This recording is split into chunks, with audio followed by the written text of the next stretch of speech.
আমরা দেখবেন যারা ব্যবসা বাণিজ্য করে তারা যদি কোনো রকম শুনতে পারে অমুক জায়গায় এখন কিছু টাকা ইনভেস্ট করলে 1 মাসের মাথায় ডাবল হবে, কিন্তু এখন ওই লোকটা বিপদে পড়ছে, যেই কারণে ওই লোকটা এখন তার এই মালটা বিক্রি করার জন্য অথবা মালটা কাউকে কাছে হাওলা করবে এমন কিছু খুঁজে পাচ্ছে না, যে কারণে এই মালটা যদি এখন আমি নিজে কিনে রাখি, তার টাকাটা দরকার নগদ, আমি এখন মালটা কিনে রাখলে 1.5 মাস বা 1 মাস পরেই দেখা যাবে টাকা লাভ ডাবল হয়ে যাবে।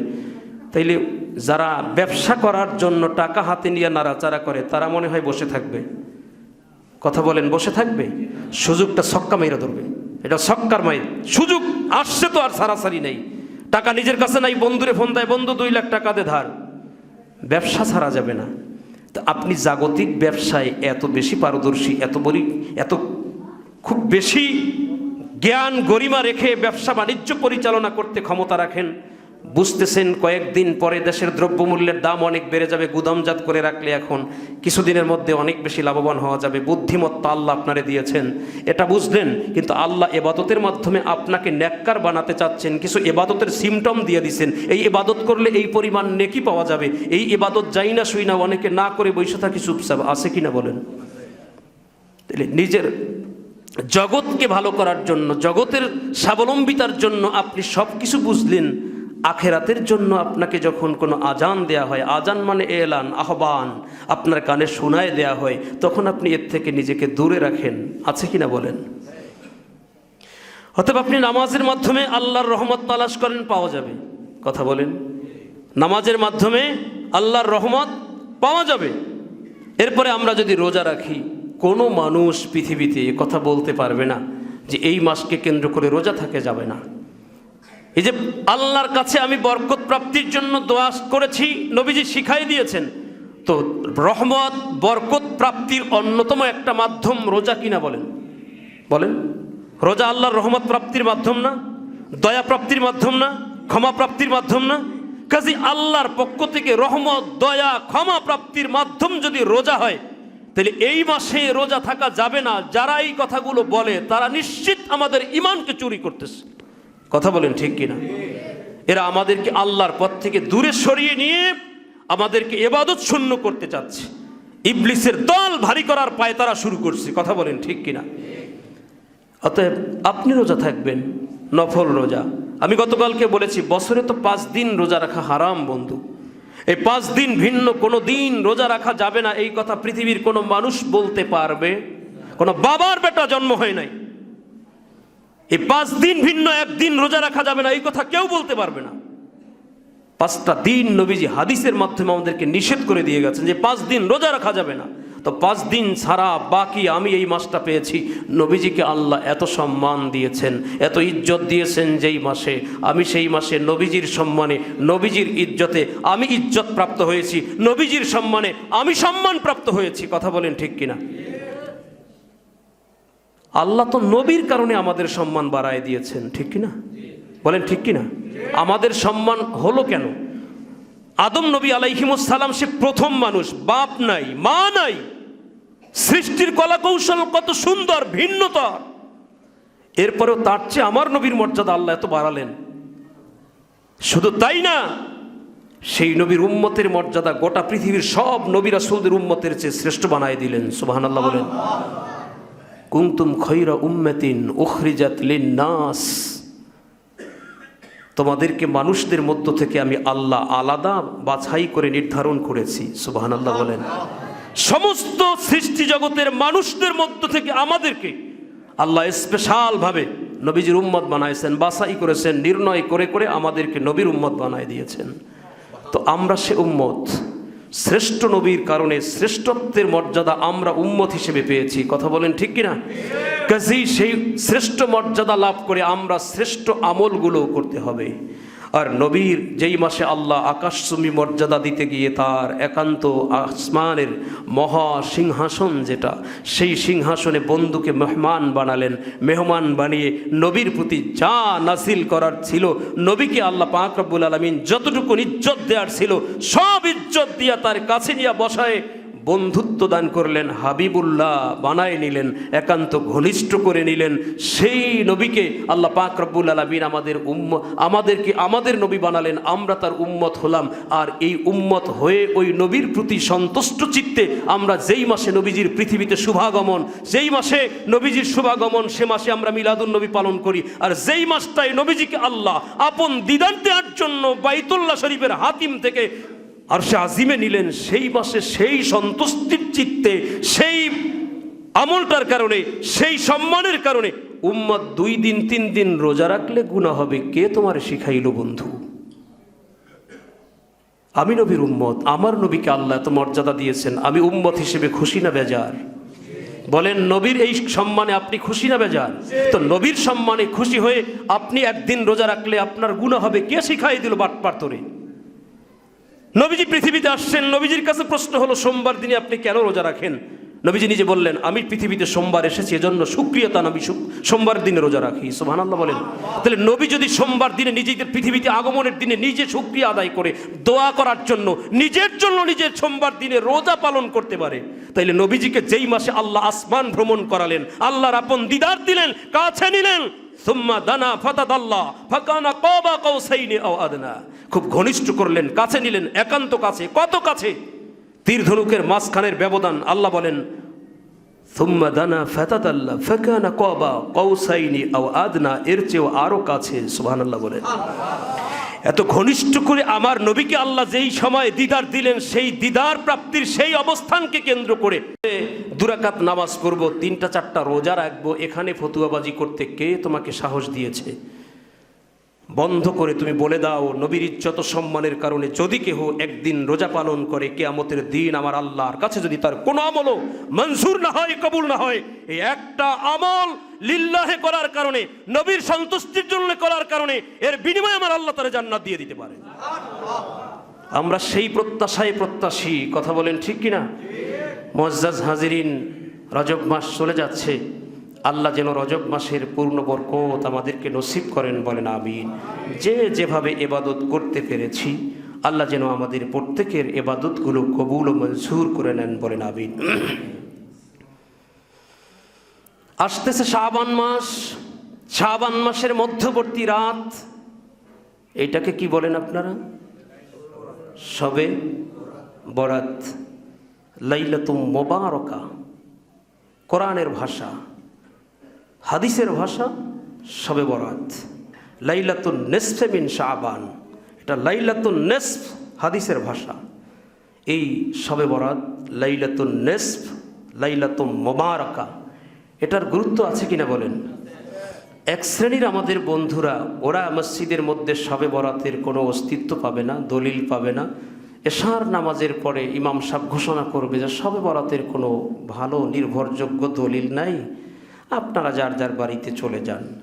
মনে করেন, ধরে নেন আপনাদের মসজিদে আমি অধম যদি এই কথাটা বলি, আপনারা কি মানবেন? শবে বরাতের ভিত্তি আছে কিনা বলেন? আছে কিনা? দুনিয়ার যে যত বড় ডিগ্রিওয়ালা হোক না কেন, যত বড় আলেম হোক না কেন, আমার নবীজির একটা আদনা সুন্নাতের বিরোধিতা যদি করে, ও যত বড় ডক্টরেটওয়ালা, ডিগ্রিওয়ালা, ও যত বড় পৃথিবী জোড়া আলেম হোক না কেন, আমার পায়ের স্যান্ডেলের ধুলার মতো আমি তারে মনে করি না। কথা বলেন? ও যত বড়ই আলেম হোক, আমার নবীর কোন সুন্নাহকে কটাক্ষ করলে ওকে আমি পায়ের ধুলার সমানও মনে করি না। আর যে ব্যক্তি, সে সাধারণ একজন মানুষ, দিন মজুর, দিন আনে দিন খায়, সমাজে কোনো গ্রহণযোগ্যতা তার নাই, কিন্তু আমার নবীর সুন্নাহর উপরে সে প্রতিষ্ঠিত, সে মানুষটাকে আমি আমার মাথায় তুলে নিতে রাজি। কথা বলেন? হাজিরিন, পবিত্র শাবান মাস আমাদের খুব নিকটতম, কাছাকাছি চলে এসেছে। শাবান মাসের বরকত সম্মান অনেক বেশি। নবীজি বলছেন, শাবানু শাহরি ও রমাদানু শাহরুল্লাহ। শাবান আমার মাস, আর রমজান মাসটা হলো আমার আল্লাহ পাকের মাস। শাবান মাসটা আমার মাস, আর পবিত্র রমজান মাস হলো আল্লাহ পাকের মাস। আমার এই পবিত্র মাসে মানুষগুলো ইবাদত বন্দেগী করবে, আল্লাহ রাব্বুল আলামিনের কাছে রমজান মাসের জন্য প্রস্তুতি নিতে থাকবে। রমজান মাস আসার পরে একটা রোজাও তারা তরক করবে না। রমজান মাসে ঠিক টাইমে ইফতার করবে, ঠিক টাইমে সেহরি খেয়ে রোজার নিয়ত করবে। এমনিভাবে পূর্ণ মাস যারা আমার উম্মতদের মধ্যে রোজা পালন করে আল্লাহর সন্তুষ্টি তালাশ করবে, আমার আল্লাহ তাদের জিন্দেগি যতদিন হয়েছে, জীবিত হওয়ার পরে, পৃথিবীতে আসার পরে, জীবিত থাকাকালীন সময় এই দিন পর্যন্ত, অর্থাৎ ওই রমজানের শেষ দিন পর্যন্ত যত গুনাহ সে করেছে, আমার আল্লাহ দয়া করে তার পিছের সব গুনাহগুলো ক্ষমা করে দিবে।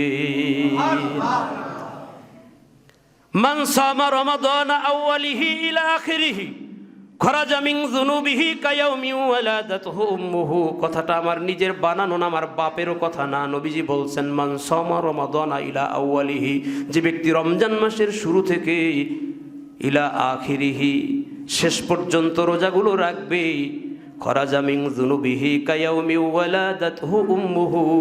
নবী আবার বলেন আল্লাহ রাব্বুল আলামিন তার এই রমজান মাসের শুরু থেকে শেষ পর্যন্ত রোজাগুলো অতি তাজিম, শ্রদ্ধা, ভক্তি, শ্রদ্ধা, নিয়মতান্ত্রিকতার সাথে থাকার কারণে আল্লাহ তার পিছনের সব গুনাহগুলো মাফ করে দিবেন। মাফ করে দিবেন কেমন ভাবে? শোনো, কায়াউমি ওয়ালাদাতহু উম্মুহু, যেদিন একটা সন্তান মায়ের গর্ভ থেকে পৃথিবীতে ভূমিষ্ঠ হয়, ওই দিন যেমন ওই সন্তানটা সম্পূর্ণ নিষ্পাপ, বেগুনাহ, মাসুম থাকে, ওর কোনো গুনাহ থাকে না, ওই ব্যক্তি ওইভাবে আল্লাহ রাব্বুল আলামিনের দয়ায় রমজান মাসের রোজা রাখার কারণে পরিপূর্ণ গুনাহমুক্ত হয়ে যায়। তাহলে সে মাসও আসতেছে, কথা বলেন ঠিক কিনা? যদি কেউ বলে যে রমজান মাসের রোজা ঐচ্ছিক, থাকলেও হয়, না থাকলেও হয়, মাঝে মাঝে থাকা না থাকারও বিধান আছে, মানবেন নাকি? বলেন মানবেন? এ ভাই, রমজান মাসের একটা রোজা যদি কেউ তরক করে, এই একটা রোজার জন্য যদি গোটা বছর আফসোস করে রোজা থাকে, তাইলে কি রমজান মাসে যেই পরিমাণ সওয়াব পাইতো এইটা কি আর পাবে? কাজা আদায় হবে। একটা রোজা ভাঙছে, টানা 2 মাস, শাস্তির বিধান কত কঠিন দেখেন। 1 মাস পুরা থাকতে পারছেন, দ্বিতীয় মাস থাকতে গিয়ে মাসের শেষ দিন অসুস্থ হয়ে পড়ছেন, সেদিন আর থাকতে পারেন নাই, পিছনের সব রোজা বাতিল হয়ে গেছে। এটা ধর্তব্য আর হবে না। আবার পুরো 2 মাস শুরু থেকে শেষ পর্যন্ত 2টা মাস এক রোজার জন্য থাকতে হবে। তাইলে রোজার মাসের রোজা একটা বর্জন করলে, ভাঙলে, শাস্তির বিধানটা খুব সহজ না কঠিন? বলেন সহজ না কঠিন? আর এটার প্রাপ্তিও তো তেমন হবে, কথা বলেন ঠিক কিনা? সম্মানিত হাজিরিন, আসুন আমরা পবিত্র শাবান মাসের ফজিলতে আমার নবীজির কলিজার টুকরা স্ত্রী আমাদের আম্মা জান আয়েশা সিদ্দিকা রাদিয়াল্লাহু তাআলা আনহার একটা হাদিস শুনি। যে সমস্ত বন্ধুরা বলে শাবানে কোনো নামাজ, রোজা, ইবাদত, বন্দেগী নাই, শাবান মাসের মধ্যবর্তী রাতের কোনো অস্তিত্ব নাই, শাবান মাসে কোনো আমল নাই, শাবান মাসে কোনো রোজার অস্তিত্ব নাই, বন্ধুদেরকে বোঝার জন্য ইবনু মাজাহ শরীফের হাদিস শোনায় বলতেছি, ওয়ান আয়েশা রাদিয়াল্লাহু তাআলা আনহা ক্বালাত قال رسول الله صلى الله عليه وسلم من صام 3 أيام من شعبان بعثه الله يوم القيامة على ناقات من نوق الجنة সুবহানাল্লাহ। বলেন মহা সুসংবাদ। নবীজির স্ত্রী আম্মা জান আয়েশা সিদ্দিকা রাদিয়াল্লাহু তাআলা আনহা চমৎকার বাণী করেছেন। প্যারা নবী রাসূলুল্লাহ সাল্লাল্লাহু আলাইহি ওয়াসাল্লাম ইরশাদ করেছেন, আমার উম্মতের মধ্যে যে ব্যক্তি শাবান মাসে 3টা রোজা রাখবে, কয়টা বলেন কয়টা? নবীজি বলেন যে ব্যক্তি শাবান মাসে 3টা রোজা রাখবে, কিয়ামতের ময়দানে আমার আল্লাহ রাব্বুল আলামিন বেহেশতি উটের উপরে আরোহণ করে তাকে তুলবেন। কবর থেকে আল্লাহ যখন তুলবেন, তখন বেহেশতের উটে আরোহী হয়ে সে কিয়ামতের ময়দানে থাকবে। কিয়ামতের সময়ে যেখানে তার যাওয়া লাগবে, যাওয়ার জন্য তার বেহেশতি উট তার বাহন হবে। এখন এই 3টা রোজা কোন 3টা রাখবেন? আমার নবীজি বলে দিয়েছেন মাসের মধ্যে এমন 3টা রোজা আছে, যেই 3টা রোজা যদি আমার কোনো উম্মত পালন করে মাসের 13 তারিখ, 14 তারিখ আর 15 তারিখ, 3টা রোজা রাখলে পূর্ণ 1 মাস রোজা রাখার সমান নেকি তার আমল নামায় দান করা হবে। তাইলে যারা 3টা থাকবেন, আগামী যে পবিত্র মাস শাবান আসতেছে, সেই পবিত্র মাসে 3টা রোজা থাকলে মাসের 4 মাস শুরু হলে পরে আমরা জানাই দিব 13, 14 এবং 15 তারিখ এই 3টা রোজা যদি আপনি রাখেন তাইলে পূর্ণ মাসের সওয়াব লাভ করবেন। আর তার চেয়ে বড় ফজিলত কি, কিয়ামতের ময়দানে জান্নাতের উট আপনার সাওয়ার হবে, আপনি উটে চড়ে কিয়ামতের ময়দানের এই সময়টা পার করবেন। সুবহানাল্লাহ বলেন। আপনি জান্নাতে যাবেন এই আল্লাহ পাকের জান্নাতি উটের পিঠে সাওয়ার হয়ে। আল্লাহ যেন কবুল করেন, বলেন আমিন। মুআজ্জাজ হাজিরিন, জুমার দিন আসলে সময় খুব কম, আলোচনা শুরু করলাম, মাত্র কয়টা কথা বললাম, ঘড়ির দিকে তাকাচ্ছি আর দেখতেছি টেনশন মনে, সময় কখন শেষ হবে। আসলে শুরু করতে করতেই শেষ, অল্প সময়ের মধ্যেই ঘড়ির কাঁটা তো আমাদের জন্য অপেক্ষা করে। Time and tide wait for no one, এটা কারো জন্য অপেক্ষা করে না, ওর ধারাবাহিকতা অবলম্বন করে চলতেই থাকে। আমাদের আলোচনা শেষ হলো কি না এই দিকে ওর তো আক্কা করার সময় নেই, ওর টাইম অনুযায়ী সামনের দিকে ঘড়ির কাঁটা টিমটিমাইয়ে ঘুরে ঘুরে শেষ করে দিছে, সিগন্যাল লালবাতি বাজায় দিছে, শেষ। আর সামনে আলোচনা করলাম না। আজকে আমরা এতটুকু শিখলাম, এ মাসে যে ইবাদত করেছি 100% আমরা আত্মবিশ্বাসী, এই আমলগুলোর বরকতে কিয়ামতের দিন অনেক বেশি নেকির মালিক হয়ে যেতে পারে। যারা এই মুহূর্তে আমাদেরকে এই মাসে ইবাদত করার থেকে দূরে রাখতে চেয়েছিল, তাদের কথাগুলো না শুনে আমরা উল্টো ইবাদতের প্রতি মনোযোগী ছিলাম বলে আমার আল্লাহ দয়া করে এই আমলের বিনিময়ে আমাদেরকে জান্নাত দিতে পারেন। কারণ কিয়ামতের ময়দানে নাইকারী মানুষ তৈরি হবে নবীজির 1500 বছর আগের ভবিষ্যৎবাণী। এরা বলে দিবে এইটা নাই, সেইটা নাই, এই নাই, সেই নাই। তখন একটা আমলকে, একটা সুন্নার আমলকে হাতের উপরে ধরে রাখা, নিজে আমল করা এতটা কঠিন হয়ে যাবে, হাতের মুঠার উপরে যদি আগুন দেওয়া হয়, আগুনের আংটা হাতে রাখা যেমন কষ্টদায়ক, সুন্নাত রক্ষা তেমন কষ্ট হয়ে যাবে। তদ্রূপ এই যুগে আমরা যে সমস্ত মানুষদের এই নাই শুনেও ইবাদত বন্দেগীতে আমরা ত্রুটি করি নাই, নবীজির সম্মান গেয়েছি, মিলাদ পড়েছি, ইজ্জত সম্মান নবীজির যা আল্লাহ যেভাবে দিয়েছেন তা জানতে বলতে চেষ্টা করেছি, এ কারণে কিয়ামতের দিন আল্লাহ আমাদেরকে অনেক বেশি নেকি দান করবেন ইনশাআল্লাহ। সম্মানিত সুধী, এবং শাবান মাসে আপনারা অধিক পরিমাণে রোজা রাখবেন। নবীজি খুব বেশি রোজা রাখতেন, অন্য সব মাসের চেয়ে শাবানে বেশি রোজা রেখেছেন। সামনের দিকে আলোচনা হবে ইনশাআল্লাহ, যেহেতু মাস সামনে আসতেছে এজন্য শাবান মাসের সংক্ষিপ্ত কিছু গুরুত্ব আপনাদেরকে শোনাই দিলাম। আমরা আগামী জুমাটা পাবো ইনশাআল্লাহ শাবান মাসের মধ্যে, এজন্য সংক্ষিপ্ত কিছু কথা বললাম। সম্মানিত সুধী, আল্লাহ যেন আমাদেরকে যদি হায়াত দেন পরিপূর্ণ যেন এই মাসগুলোর বরকত এবং রহমত, দয়া, ক্ষমা নসিব করেন, বলেন আমিন।